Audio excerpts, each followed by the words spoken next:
And following that heart attack that hospitalized Chairman Lee Kun-hee, he is a man who played a huge role in making Samsung Electronics one of the biggest companies in the world.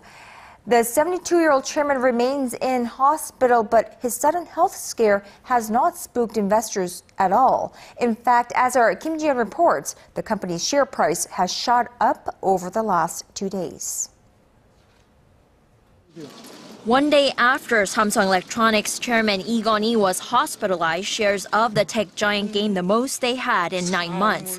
Shares of the company jumped 4% on Monday, closing the day at around $1,400.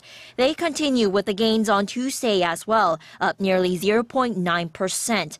Analysts say Samsung's succession plan played a big part in the gain, as the company has a contingency for such events.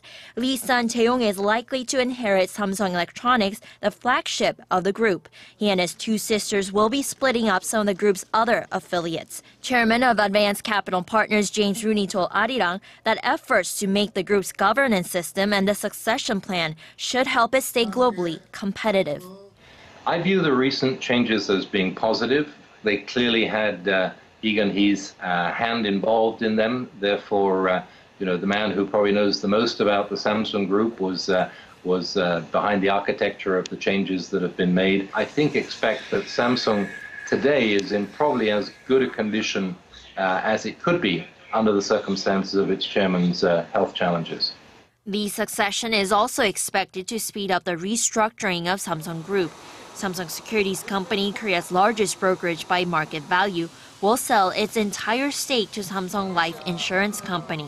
Another affiliate information and communication technology provider, Samsung SDS Company, plans to sell shares in Korea this year.